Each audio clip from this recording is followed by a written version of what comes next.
Elías, eftir bara frábæran leik númer 1 sem við bara einfaldlega rúlluðu Val upp, hljóta að vera bara ákveðin vonbrigði að ná ekki að setja þetta í bara 2-0 hérna í kvöld. Hvað svona klikkar? Já, við vorum nú eiginlega ekki bara nógu góðir í dag, mættum ekki til leiks og bara mér fannst við vera eitthvað svona orkustig ekki í lagi og bara við vorum ekki að taka nógu mikið frákast, við vorum allt og mikið að törna boltanum yfir þannig að við þurfum bara að gera betur þar og þá vinnum við leiki sko.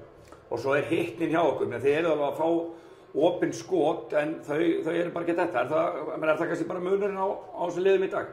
Já, allavega síðasta leik þá hittum við mjög vel, við hittum kannski ekki nógu vel í dag en ég held að við vinnum leiki ef að við gefum þeim ekki boltan bara, ef að við bara spilum vel í góðu mósjóni þá vinnum við alltaf leiki sko, það er málið sko.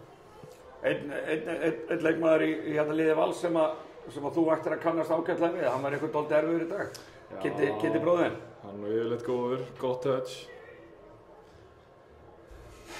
En hann hvað, ok, 1-1, þetta er þvílík sería, liðin skiptast á að vinna á útivelli. Þannig að hvað þurfum þið að gera til að bara taka aftur fórustunum?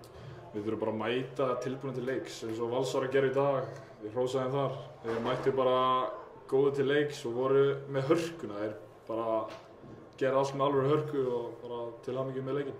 Flott, takk fyrir. Takk fyrir.